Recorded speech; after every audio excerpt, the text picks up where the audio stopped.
Ustadz nak tanya, apakah orang yang baru bertaubat dari meninggalkan sholat wajib secara sengaja? Ya, dari meninggalkan sholat wajib secara sengaja, yang dulu dilakukan harus mengqadha sholat yang dulu ditinggalkan. Makasih Ustadz. Waalaikumsalam warahmatullahi wabarakatuh. Waalaikumsalam warahmatullahi wabarakatuh. Dalam hal ini ada kaitan erat yang disampaikan langsung oleh Allah Subhanahu wa taala di Quran surah ke-19 Maryam, ayat ke-59 sampai dengan ayat ke-60.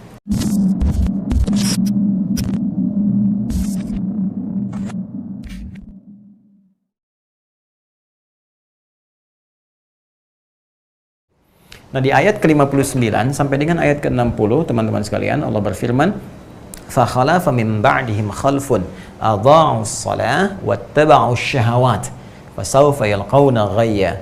Ya, fa khalafa min ba'dihim khalfun adha'u shalah, maka dalam kehidupan ini nanti akan saling menggantikan. Ingat, ya, kita disebut dengan khalifah ketika bertugas di bumi. Pernah saya terangkan dulu teman-teman sekalian, Quran surah ke-2 Al-Baqarah di ayat ke-30.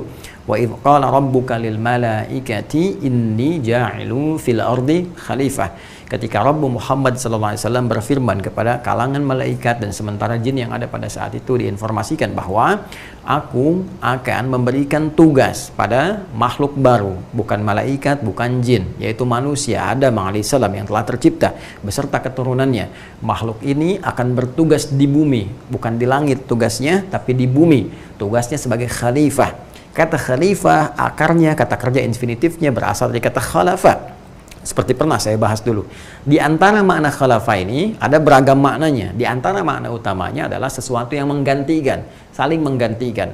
Kenapa kita disebut khalifah? Karena tugas kita di bumi ini sementara dan akan saling menggantikan, ya kan? Bapak diganti oleh anaknya, anak diganti oleh anaknya lagi, demikian seterusnya. Sehingga dalam kaidah ini diminta kita menyiapkan generasi terbaik, karena tantangan di masa depan yang akan dihadapi oleh keturunan yang menggantikan kita lebih daripada kita saat ini. Maka siapkan mereka jangan sampai lemah imannya, lemah ilmunya, lemah hartanya. Disiapkan dari sekarang supaya baik. Ajarin mereka sholatnya, masukkan mereka ke sekolah yang terbaik, bimbing mereka supaya bisa mendapatkan harta yang cukup, nggak meminta-minta. Itu ada di Quran surah keempat An-Nisa ayat 9. Wal yakhshal ladzina law taraku min khalfihim dzurriyyatan dhi'afa khafu 'alaihim falyattaqullaha wal yaqulu qawlan sadida. Demikian pula secara umum kehidupan manusia akan saling menggantikan satu dengan yang lainnya perannya dalam kehidupan. Bukan cuma di antara keluarga, semua akan saling menggantikan. Ya, mohon maaf misalnya yang mendapat kedudukan nggak akan abadi, suatu saat akan digantikan lagi, ya kan? Yang mendapatkan jabatan, juga pengetahuan, bahkan di kalangan para ulama, semua sifatnya akan saling menggantikan. Termasuk hukum Allah menjadikan orang-orang nanti yang banyak bermaksiat, yang kurang bagus dan sebagainya, nggak mau taat sama Allah. Kata Allah, kalau kalian memang nggak mau taat sama sekali, sesuai dengan ajal kalian, mudah bagiku. Ya, menggantikan kalian dengan generasi yang lebih baik lagi. Jadi ini memberikan kesan kepada kita bahwa Allah nggak dirugikan dengan maksiat seseorang. Kalaupun ada orang misalnya mohon maaf tidak ruku, tidak sujud kepada Allah, tidak akan menurunkan status Allah sebagai Tuhan. Kita yang rugi karena tidak menjalankan tugas dengan baik. Tadi di pembuka ba'da maghrib yang saya sampaikan sebelum Isya, bahwa setiap kita mesti belajar memanfaatkan waktu untuk beramal saleh, berbuat baik dalam kehidupan, baik garisnya hablum minallah ataupun hablum minan nas. Ya, hadirkan kebaikan-kebaikan, kemuliaan-kemuliaan. Tapi ketika Anda tidak mengerjakan itu semua, maka mohon maaf feedbacknya Anda nggak punya bekal pulang. Karena semua bekal kita itu dikumpulkan saat di dunia dalam menjalani tugas. Anda kan saat di kantor bekerja, itu kan selesai pekerjaan dikasih gaji kan, gaji. Maka ketika dibawa pulang, saat pulang itu Anda mendapatkan bagian kenikmatan dari hasil pekerjaan Anda. Sama persis kita tugasnya ngantornya di dunia ini, pulangnya ke akhirat nanti. Di hasil pekerjaan kita akan dibayar tuntas oleh Allah. Diberikan kemudian bayaran-bayaran saat kita pulang supaya nikmat saat pulang. Adapun saat kita bertugas berkantor di muka bumi ini kasih fasilitas oleh Allah. Wal ardu wada'aha lil anam. Semua fasilitas yang ada di bumi dimudahkan. Ya, diberikan kreasi pada manusia, bisa bikin kendaraan, bisa diberikan rezeki oleh Allah, dicukupkan supaya tugas terjamin dengan baik. Seperti Anda ngantor di tempat kerja Anda diberikan fasilitas. Ada yang ada AC-nya, ada kipas anginnya, diberi fasilitas mobil, motor, ya ada yang sepeda, sesuai dengan levelnya masing-masing. Ya sama persis kita juga begitu. Sesuai dengan ikhtiar dan pilihan kita, Allah kasih perangkat kehidupan kita. Saya mengajar, Allah kasih bekalnya. Ya, dikasih bekal ilmu pengetahuan, dikasih kelengkapan mengajar, dikasih fasilitas, kan, dan sebagainya. Tapi ini cuma fasilitas kita berkantor di dunia. Mencari amal soleh, pada akhirnya pulang. Dan disitulah kita mendapatkan hakikat dari pekerjaan kita dan hasil dari apa yang telah kita kerjakan. Paham sampai sini? Nah, karena dari itu, teman-teman sekalian, kita diminta oleh Al-Quran supaya benar serius. Kalau Anda nggak mengikuti pedoman ini, Allah nggak dirugikan, kata Allah. فَخَلَفَ مِنْ بَعْدِهِمْ خَلْفٌ أَضَاعُوا الصَّلَاةَ وَاتَّبَعُوا الشَّهَوَاتِ. Kalaupun Anda nggak pernah mau sholat, Anda mengikuti nafsu saja, Anda mengikuti kesesatan dalam kehidupan, sesat itu menyimpang dari ketentuan yang telah Allah tetapkan. Lisan disuruh berucap yang baik, berucap yang kotor. Mata melihat pada yang buruk, nggak pernah sholat, selalu maksiat dan sebagainya. Menjauh dari hukum Allah. Puncaknya nggak mau beriman pada Allah Subhanahu Wa Taala. Kata Allah, yaitu pilihan kamu. Aku berikan petunjuk, aku berikan ikhtiar, aku berikan pilihan, aku berikan segala jaminan dan sebagainya. Aku terangkan sebaik-baiknya. Aku utus Nabi, aku utus Rasul, aku berikan rezeki, aku sembuhkan saat sakit. Kurang apa lagi? Dan aku maafkan kalau engkau salah. Kalau engkau tobat, aku terima. Kalau engkau berbuat baik, aku berikan pahala. Tapi dengan semua pemberian itu, engkau belum mau juga beriman. Dengan cara apa lagi engkau didorong untuk beriman? Kalau engkau nggak mau, aku nggak dirugikan, kata Allah. Maka akan datang generasi setelah engkau yang menggantikan engkau lebih baik daripada engkau. Itu maksudnya. فَخَلَفَ مِنْ بَعْدِهِمْ خَلْفٌ أَضَاعُوا الصَّلَاةَ. Maka orang-orang yang mau sengaja meninggalkan sholat ini, gitu kan? Sengaja bermaksiat ini akan digantikan oleh generasi setelahnya yang lebih baik dari dia. Disiapkan lagi, disiapkan lagi. Nah, kecuali kata Allah, kalau aku ingatkan begini, ada sentuhan pada jiwamu. Ini indah sekali uslub Al-Quran. Apa dengan semua ini belum tersentuh juga? Ya, aku tidak dirugikan kalau engkau maksiat sampai engkau meninggal, tapi engkau akan rasakan akibatnya dari itu karena tidak memegang komitmen. Di kantor pun engkau tidak memegang komitmen, bahkan engkau dikasih fasilitas di kantor. Ya, dikasih AC, kasih gaji banyak, kasih fasilitas kendaraan dan sebagainya. Anda nipu orang kantor. Ternyata Anda berkhianat pada orang kantor. Anda menipu pimpinan di kantor Anda. Anda bekerja lagi dengan proyek lain. Hasil analisis Anda di pekerjaan dijual pada tempat lain. Ya, bagaimana sikap pimpinan Anda di kantor Anda? Ketika mengetahui seperti itu, Anda akan diproses secara hukum. Dan tidak mendapatkan bagian-bagian yang telah Anda kerjakan. Dan belum tentu ketika mau balik Anda diterima. Allah tidak begitu. Allah punya hukum. Dengan keadilannya membalas pekerjaan Anda. Tapi Allah menjanjikan, kalau Anda mau berubah, maka ada sesuatu yang terbaik yang Allah persembahkan kepada Anda. Maka ayat 60-nya melengkapi. Illa man taba wa amana wa amila salihah. Ini dia poinnya. Sampai sini dulu ya. Faulaika yadkhuluna jannata wa la yuzlamuna syai'a. Kita singkat di akhirnya dulu. Kita cukupkan di sini dulu untuk membahas pertanyaan Anda. Nah, tadi ya, jadi ada orang-orang yang meninggalkan sholat, ya kan? Ini poinnya teman-teman sekalian. Dia sengaja tinggalkan, nggak pernah sholat fardu, luput dengan kehidupan dunia dan sebagainya. Cuma tersentuh dalam proses kehidupannya untuk kembali. Ada cahaya Allah. Saya selalu katakan, dalam setiap episode hidup kita, sehitam apapun pekerjaan yang pernah kita kerjakan, akan ada cahaya menembus kedalaman jiwa kita dan mengajak kita kembali. Minimal akan persekian detik Anda akan merenung, apa akan terus seperti ini? Apa nggak ada kesempatan untuk baik? Nah, itu cahaya. Cepat ambil itu untuk kembali. Bahkan mohon maaf ya, Fir'aun, Fir'aunnya. Ya, Fir'aunnya. Mengaku Tuhan, ana rabbukumul a'la, ya, hobinya bunuh orang, bahkan saat baru dilahirkan, ya, dan seterusnya, dan tak terlukiskan bagaimana kekejamannya. Tetap oleh Allah diberi kesempatan dengan keadilan dan sifat rahmatnya, diutus bahkan 2 nabi langsung, Musa dan Harun. Diutus langsung kelihatan, mukjizat tampak depan mata. Cuma dia tetap bertahan pada kekufurannya. Ya, maka resiko dia tanggung. Jadi Allah itu memberikan keadilan dan sifat rahmatnya, sifat kasihnya yang paling dalam sampai ke titik paling tinggi dalam kehidupan. Kita pun demikian. Maka dari itu diabadikan jasad Fir'aun. Kisah-kisah terdahulu kemudian sampai kepada kita untuk memberikan pelajaran, jangan seperti itu lagi. Ini contohnya udah ada. Jadi kisah Fir'aun itu kan sangat viral sekali. Ya, sangat viral sekali. Ya, mohon maaf sekali teman-teman sekalian, di setiap turunan wahyu yang sampai pada generasi berbeda, setiap rasul, nabi, bahkan di kitab-kitab yang berbeda, itu jelas sekali kisahnya. Dan mereka mengakui. Jadi kisahnya nyata, keterangannya nyata, bukti fisik yang diabadikan nyata, setiap hari bisa diakses bahkan dalam platform sekarang, lewat media sosial, kita bisa lihat, klik sedikit, nampak seperti apa. Kalau dengan semua itu, kita belum yakin juga, masih maksiat juga, dengan cara apa lagi diingatkan? Tapi dalam hal demikian pun sifat rahman Allah masih memberikan petunjuk. Kata Allah, ini aku sudah tampakkan, apa akan harus seperti ini? Ya, kata Allah, diberikan peluang, illa man taba, kecuali orang yang mau taubat. Taba ya tubu. Awas ya. Taba ya tubu taubatan. Awas jangan salah tasrif. Taba ya tubu YouTuban. Ya, enggak begitu. Ya, jadi bukan belajar hanya sebatas mengandalkan cari-cari YouTube. Awas ya. Sekarang orang belajar ilmu sorofnya agak lompat-lompat sehingga pemahaman ilmu agamanya salah gitu kan. Taba ya tubu YouTubean itu kan, fasbaka yufasbiku Facebookan. Nah itu jadi keliru ya. Kembalikan kepada konteks yang benar. Kecuali man. Ismun mausulun yadullu 'alal fardiyyati bima'na al-jam'i, ya. Isim mausul kata sambung konjungsi menunjuk pada subjek atau objek tunggal, setiap tunggal tapi memiliki makna yang jamak. Jadi sifatnya mengarah kepada setiap personal, ya, tapi maknanya luas, jamak, diberikan kepada siapapun, laki-laki, perempuankah, ya, tua, muda, besar, kecil, sepanjang dia sudah baligh. Maksudnya apa? Allah menawarkan pada setiap kalangan secara personal. Allahu Akbar, sifatnya personal sekali, tanpa batasan. Jadi taubat itu langsung disampaikan oleh Allah secara personal pada hambanya. Ya, karena Allah Maha tahu tingkat maksiat hambanya. Setiap kita itu, mohon maaf, tidak ada yang suci.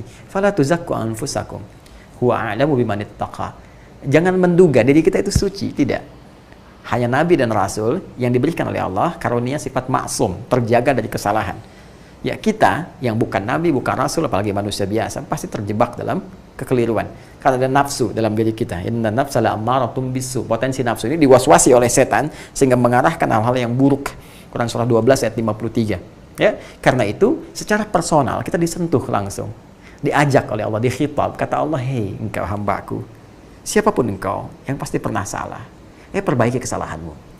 Dan boleh jadi di antara kesalahan yang diperbuat itu tadi, kembali ke ayat 59-nya. Ya, awas, adha'us shalah, pernah meninggalkan salat. Secara personal loh. Ya, betapa indahnya kasih sayang Allah itu. Secara personal, mudah bagi Allah membuka aibnya kepada yang lain. Ya, tapi secara personal diingatkan, ditutup dulu oleh Allah. Sepanjang Anda nggak buka, ditutup oleh Allah. Ya, cuman sayang kadang-kadang sekarang ini banyak manusia bangga dengan maksiat, pamer, zina pamer. Ada yang pamer di YouTube, ada yang cerita di Facebook, macam-macam. Nggak sholat pamer, mencela orang pamer. Ini nggak asik gitu loh, pamer dalam maksiat. Masa orang pamer itu yang baik-baik, ini pamer kejelekan. Apa, kurang sehat tuh Pak itu. Itu teman-teman kembali ya. Jadi, tapi yang paling menarik itu secara personal. Jadi Allah nggak buka, ya, di khitab langsung, diajak ke dalam jiwanya, disampaikan secara personal. Illa man taba, kecuali hei, engkau yang pernah berbuat salah. Ayo taubat kembali sebelum waktumu pulang. Allah, betapa indah sekali. Betapa indah. Di kantor pimpinan melihat ada satu karyawan salah. Ya, ketahuan tuh lewat CCTV misalnya, ketahuan berbuat curang apa, tiba-tiba pimpinan ini memanggil secara personal. Tidak pernah menyebarkan ke seluruh karyawan gini. Saya tahu, kata pimpinan kepada karyawannya, ya, saya tahu setiap orang itu pasti pernah punya peluang berbuat salah. Tidak ada manusia yang sempurna. Ini kamu pernah berbuat salah, tapi setiap orang pun punya hak untuk berubah menjadi baik. Saya kasih kesempatan, kita lupakan semua ini, Anda perbaiki, yuk berbuat lebih baik. Anda kerja lagi, tapi tinggalkan semua ini. Bayangkan, tidak dibuka, tidak disebarkan karyawan lain, Anda diajak seperti itu. Bagaimana perasaan Anda ketika berbuat salah waktu itu? Dan laisa kamitslihi syai', tidak ada contoh yang terbaik, yang serupa dengan apa yang Allah sampaikan. Tapi ilustrasi yang saya tegaskan, di dunia makhluk saja ketika Anda disampaikan begitu, Anda bisa tersungkur, minta maaf, perbaiki. Ini Allah secara personal mengatakan pada engkau, padamu, pada kita, saya, hambaku, tidak ada manusia yang sempurna. Engkau berbuat salah. Aku sentuh jiwamu untuk kembali. Sebelum datang kematianmu dan tidak ada waktu lagi untuk bertobat. Ayo kembali. Secara personal diingatkan dan tidak dibuka oleh Allah. Dan sepanjang kita nggak buka, ditutup oleh Allah sampai hari kiamat. Ya, makanya kita katakan wa kaffir 'anna sayyi'atina, mohon ya Allah hapuskan, ya tutupi aib kami ya Allah, keburukan-keburukan kami. Ya, Rabbana la tu'akhidna in nasina aw akhtana. Rabbana wa la tahmil 'alaina isran kama hamaltahu 'ala alladziina min qablina. Rabbana wa la tuhammilna ma la taqata lana bihi wa'fu 'anna, maafkan kami ya Allah. Ya, waghfir lana, ampuni kami ya Allah. Warhamna, sayangi kami. Warhamna, dengan rahmat Allah disentuh kita. Kata Allah, illa man taba, kecuali bagi yang pengen taubat. Balik lagi. Ya, taubat. Taubat mengakui salah. Ya, menyesali perbuatan salah itu, menyesali. Kemudian, mohon maaf teman-teman sekalian, berjanji untuk meninggalkan dan tidak mengulanginya lagi. Serta yang keempat, mengganti atau mengisi, ya, mengganti atau mengisi perbuatan salah tadi dengan perbuatan yang lebih baik, ya, dengan amal saleh. Ya, maka perhatikan baik-baik. Illa man taba, kecuali bagi orang yang pengen tobat. Kenapa kalimatnya menggunakan bentuk fi'il madhi? Bisa Allah mengatakan illa man yatubu. Tapi kenapa menggunakan fi'il madhi? Madhi di sini berfungsi taukid dan mempercepat sesuatu dilakukan. Jadi kalau ada sentuhan pada jiwa, tepat langsung tobat pada saat itu. Dan kuatkan pada diri kita berkomitmen. Bayangkan bagaimana kalau wafat saat ini saat Allah sedang memberi hidayah. Ya, sujud kita nggak apa-apa, sujud tobat. Dan Masya Allah begitu taubat, sujud meninggal misalnya. Itu keadaan yang paling indah, Masya Allah. Masya Allah. Tapi jangan direncanakan ya, maksiat dulu, dizinah dulu, begitu sujud mudah-mudahan meninggal. Tidak, bagaimana saat berzina meninggal, saat korupsi meninggal, saat mabuk meninggal, tidak. Jadi maksiat itu, awas, bukan hal yang direncanakan. Begitu direncanakan, menjadi lebih besar maksiatnya. Dosanya besar di hadapan Allah. Nah, isi dengan yang terbaik teman-teman sekalian. Dan segerakan, karena itu bentuknya fi'il madhi. Ini tafsir terbaik, nanti di Quran surah keempat, An-Nisa, ya, di ayat ke-17. Ya, Allah menyampaikan innamat taubatu 'ala Allahi lilladzina ya'maluna as-su'a bijahalatin thumma yatubuna min qarib. Itu kalimatnya. Sungguh taubat yang diterima oleh Allah Subhanahu wa taala adalah taubat yang terjadi pada diri seseorang yang pernah berbuat salah, berbuat buruk, kemudian ada getaran pada jiwanya, setelah itu segera dia bertobat. Ini yang dimaksudkan. Ya, wa amana, dan dia yakin, yang memperbaiki imannya kepada Allah Subhanahu wa taala, yakin dengan Allah Subhanahu wa taala. Jadi kata amanah di sini ini punya dua arti utama. Ya. Ada yang pertama adalah iman itu kan lawannya kufur, otomatis. Ya, amana yu'minu, ya, lawannya kafara yakfuru. Hati-hati. Jadi iman lawannya kufur, mukmin lawannya kafir. Itu sudah bahasa syariat ya. Jadi bahasa biasa saja gitu, bahasa netral, dan itu halus kok. Halus, jadi jangan tersinggung kalau nggak beriman ya kafir gitu, biasa saja. Kalau disebut orang kafir, ya memang bahasa syariat begitu, nggak usah tersinggung. Ya kenapa? Karena itu bahasa syariat, bahasa biasa, terminologi biasa, dan maknanya halus. Kafir, orang masih menutup diri, belum mau menerima hidayah, itu kan orang masih menutup diri, ya wajar kan? Ya, bahasanya halus, tidak menyebut dengan nama binatang, dengan apapun. Ya, misalnya ini belalang yang tersesat, kan tidak seperti itu, biasa saja gitu. Kita gunakan kalimat diksi-diksi yang baik. Jadi kalau ada yang menyebut misalnya mukmin, kafir, itu biasa, kan? Jadi ini bahasa-bahasa dalam Al-Quran. Yang ingin saya tegaskan, iman itu lawannya kufur. Artinya apa? Artinya ada orang yang mungkin pernah berbuat salah, kesalahan ini mengeluarkannya dari imannya. Oh, hati-hati. Kesalahan ini mengeluarkan dia dari imannya. Ada orang sebelumnya beriman, berbuat maksiat. Maksiat itu bisa mengeluarkan dia dari imannya. Contoh syirik, jelas. Ya, menyekutukan Allah, itu mengeluarkan dia dari imannya. Ya, atau misalnya, maaf, menganggap dosa besar itu halal. Seperti menghalalkan zina, itu kufur. Ya, awas, hati-hati, hati-hati, gitu kan? Atau mengatakan, ya langsung kalimat-kalimat syirik. Ada Tuhan selain Allah, semua agama sama, menuju pada Tuhan yang sama, cuman caranya beda-beda, kufur. Laqad kafara alladziina qalu, sungguh kufur orang-orang telah mengatakan, ya innallaha huwal masih ibnu Maryam. Allah itu ya Masih bin Maryam. Jadi ketika ada orang mengatakan demikian, kufur. Jadi ada perbuatan-perbuatan yang ketika dikerjakan bisa mengeluarkan dia dari imannya. Tapi itu pun tidak menghalangi dia untuk mendapat peluang taubat kembali kepada Allah Subhanahu wa taala. Jadi ada perbuatan-perbuatan yang ketika dikerjakan itu sengaja, ya, misalnya melakukan perbuatan maksiat yang sifatnya bisa mengeluarkan dari iman, seperti syirik misalnya tadi, menganggap mohon maaf dosa-dosa besar itu suatu yang halal, seperti yang menghalalkan zina dan sebagainya, atau sengaja meninggalkan perbuatan-perbuatan wajib dengan niat mengabaikannya, ya sengaja aja, dan tidak menganggap itu sebagai hal yang baik, ya dinilai rendah, kecil, seperti meninggalkan sholat dengan sengaja dan tidak menganggap tidak ada nilainya di balik itu kufur juga. Ada sementara para ulama salaf yang menganggap demikian. Kan? Maka dari itu ketika dia bertobat, maka tobatnya ini sekaligus mengembalikan imannya lagi kepada jalan yang benar. Munculkan kembali. Jadi Allah saking sayangnya Allah, dosa besar pun yang bisa menghilangkan iman, kalau dia mau balik lagi teman-teman sekalian, ya itu oleh Allah dikembalikan lagi imannya. Dikembalikan lagi imannya.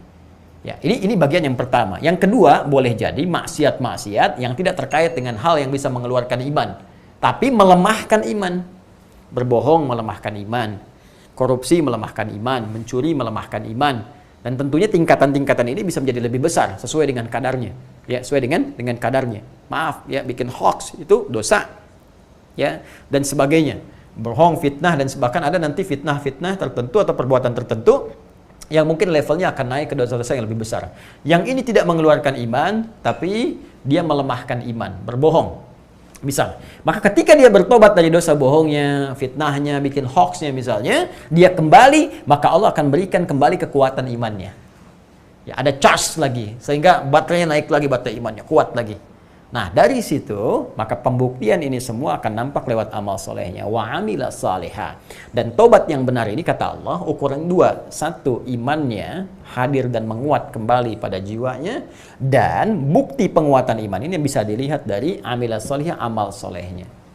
Nah, terkait dengan pertanyaan Anda, ketika tadi misalnya sengaja meninggalkan sholat wajib, dan ini persoalan serius. Kemudian Anda mendapat sentuhan tadi, Masya Allah, selamat untuk Anda. Atau kawan Anda mungkin disampaikan di sini sebagai contoh, dia selamat, saya katakan Masya Allah, Allah lebih menyukai pelaku maksiat yang mau tobat dibandingkan orang soleh yang tidak pernah merasa salah. Catat, bikin status. Allah sangat mencintai pelaku maksiat yang mau bertobat dibandingkan orang soleh yang tidak pernah merasa salah. Jelas? Nah, balik ke sini, ketika orang ini taubat, kemudian dia merasakan kedekatan dengan Allah, menguat imannya, maka yang dituntut kemudian oleh Allah, wa amilas salihah, buktikan taubat ini dengan memperbanyak amal soleh setelah kamu taubat itu. Nah, jadi kalau tadi dalam konteks tadi Anda kemudian bertobat, nah dengan taubat yang benar ini iman menguat, dihapuskan hal-hal yang terkait hubungan dengan Allah. Ya, bukan dengan manusia ya, dengan Allah langsung. Kalau dengan manusia, selesaikan dengan manusianya, baru nanti ampunan Allah diturunkan. Ya, seperti utang misalnya kan, jadi utang jadi berjauhan ya kan. Jangan dianggap ketika istighfar tobat utang lunas, tidak. Enak aja Joni, gitu ya. Jadi tetap Anda bertobat kepada Allah, tapi utang lunasin juga. Walaupun Allah memberikan ampunan kepada Anda karena perilaku yang tidak baik, ya, tapi kalau utangnya belum dilunasi, tetap ada hubungan hak adami di sini, hakun adami, hak terkait dengan anak cucu Adam yang belum selesai. Adapun di sini, maka akui salah hubungan dengan Allah tadi ya, meninggalkan sholat, misalnya pernah nggak puasa, kan? Maka Anda bertobat, maka hal-hal yang jelek-jelek itu oleh Allah diampuni dengan taubat tadi, dan Anda isi dengan amal soleh. Amal soleh ini karena sifatnya umum, wa amila solihan, ini umum. Maka di sini ada dua tafsiran. Tafsiran pertama, ya, menyampaikan dari kalangan para ulama, termasuk beberapa ulama kontemporer memberikan fatwa bahwa mengacu kepada keterangan ini, bahwa tidak ada kemudian harus mengganti sholatnya lagi yang telah lalu, karena yang lalu telah berlalu. Ya, karena di sini sifatnya ini umum itu nakirah artinya banyak, artinya kumpulin aja setelah itu amal-amal kebaikan yang banyak. Ya, contohnya apa? Dalam sholat fardu yang ada sunnahnya, tambah dengan sunnahnya. Mulai sekarang rajin tahajud, rajin sholat duha, kan? Kemudian tambah amalan-amalan harta, misalnya mali, rajin infak, rajin sedekah, buktikan kesungguhan. Nah, ini amalan-amalan ini pembuktian taubatnya kita yang bisa melengkapi amalan-amalan kurang di masa yang lalu. Ini tafsiran pertama, karena sifatnya umum. Allah menyebutkan amal soleh. Dia yang penting perbanyak amal soleh, dengan taubat kita tertutup yang telah lalu, tapi tunjukkan taubat kita benar. Apa diantaranya? Pembuktian dengan meningkatkan amalan. Jadi kalau tadi meninggalkan yang fardu, sekarang fardu jangan ditinggalkan lagi. Kalau perlu kita sudah tahu waktunya, sebelum subuh sudah tahu kapan sholat subuhnya, bahkan kita kerjakan tahajud sebelum datang subuh, gitu kan? Kemudian setelah itu kita kerjakan sholat sunnah, qabliyah subuhnya, bahkan duha kita kejar semaksimal sampai kita wafat, bahkan wafat dalam keadaan sujud, Masya Allah. Ya?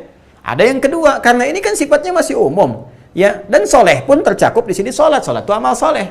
Artinya ada juga yang menafsirkan kalau dia mau mengerjakan mengganti sholatnya yang telah lalu, bisa dia kerjakan. Ini menunjukkan kesungguhan dia untuk menunjukkan benar taubatnya.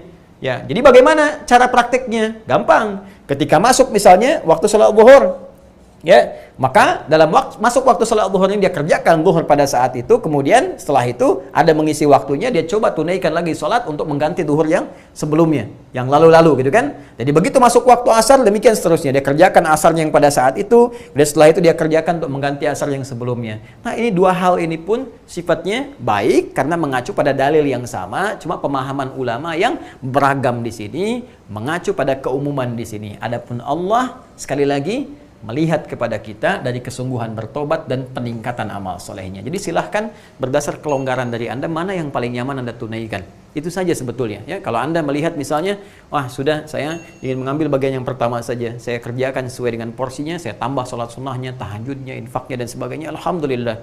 Atau Anda ingin mencoba misalnya mengingat yang lalu-lalu, kemudian setelah itu Anda kerjakan, Anda sholat lagi ingat yang lalu, ya, sambil kemudian sujud, nangis, tobat lagi dan sebagainya, itu pun silahkan. Mana yang paling ringan? Yang salah, yang tidak sholat atau tidak benar dalam tobatnya. Ini keterangannya. Wallahu ta'ala a'lam bis-shawab.